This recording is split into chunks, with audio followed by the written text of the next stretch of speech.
Alright guys, so the Wano arc is officially over. There are a lot of things that have gone unfleshed out, a lot of plot holes, right? And I think that the Wano arc was too bloated for its own good, right? So today I'm going to talk about Orochi and the Kurozumi, but I am going to make a video talking about the Wano arc in general because it is definitely not as good as the other arcs in One Piece, and I think there's a reason for that, right? And I think it had the potential to be the best arc, but because of how bloated it was with there's so much information, right now the arc is over and there's so much information that's still unanswered. But for today, let's talk about Orochi and the Kurozumi.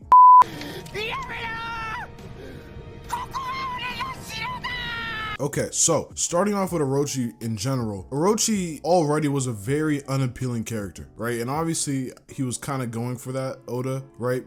He did the same thing with Spandam, right? And obviously characters like that exist. However, it makes it very, very difficult to take that character seriously. When we first get to Wano, we find out Orochi is the Shogun and, you know, Orochi's evil, this, that, and that. I remember when I first saw Orochi turn into the Hydra, I was like, okay, well, he might be decently powerful, right? And obviously power scaling is not the end all be all for a character, but we're talking about a character who was supposed to be a threat. It would have been cool if he was actually pretty strong, right? Maybe as strong as one of the scabbards. That way they'd have to go and defeat him, like actually, instead of all of the scabbards coming and like cutting off his head multiple times. That was kind of a drag. After the first time Kaido did it, it was pretty hype, but then the scabbards did it like 8 other times and it ruined everything. Now, another thing is Orochi's design in general. When you're making a villain, you want the villain to be appealing in terms of look, and you want them to be intimidating, right? They need to be kind of strong because they have to be intimidating. The reason Spandam is not intimidating is because he can talk all he wants. We know he's weak. Like Spandam doesn't put fear in anybody's heart. Whereas Kaido, right? Just from hearing the name Kaido, people like Doflamingo shit their pants. That is how you introduce a villain to be a threat. Orochi was already in our minds not a threat, and his personality is just annoying. The whole Kurozumi thing was kind of understandable. That was actually what kind of annoyed me a little bit, because the Kurozumi thing was actually very understandable. This is actually a very good way to show that the victors rewrite history, just like Doflamingo said in Marineford. Orochi may seem like he's evil, but that's only because of what the Kozuki did to him when he was little. So that was actually a good storyline,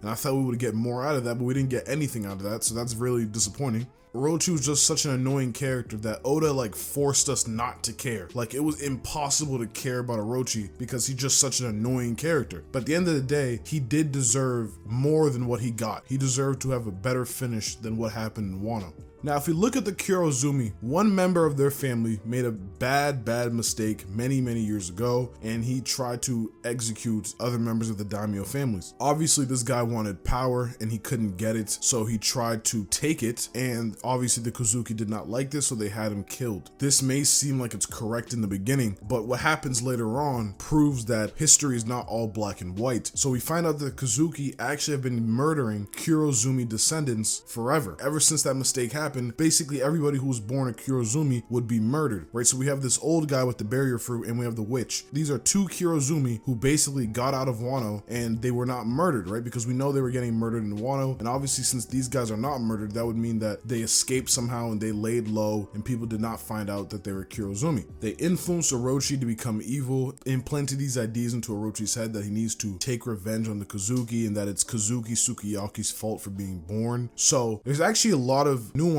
in this entire beef between the Kurozumi and the Kozuki, and it's actually really interesting. So technically, the witch is not wrong. It is the Kozuki's fault for the way Orochi and that witch has ended up. The Kozuki had the Kurozumi murdered, and then it breeded them into what they are now, right? So low-key it is Kozuki's fault, but obviously before that they had the mistake with the original member trying to assassinate, right? But that does not mean you can damn the children just because they're descendants of that guy. That is actually a theme in One Piece, and the whole Kurozumi Kozuki thing actually goes against a core theme in One Piece. The whole thing about being a devil's child, right? We have Nico Robin, who's quote-unquote the devil's child. We have Luffy, we have Ace, 2 people who their fathers would be considered devils or very bad people, criminals, whatever, right? And obviously Ace and Luffy are not bad people, right? So that is a theme that we've seen in One Piece. When Roger went up to Garp and told him to take care of Ace, it's because he trusted that Garp could see the good in people. Just because you're born with bad blood does not mean you're going to be a bad person when you grow up, right? And that is a theme that has been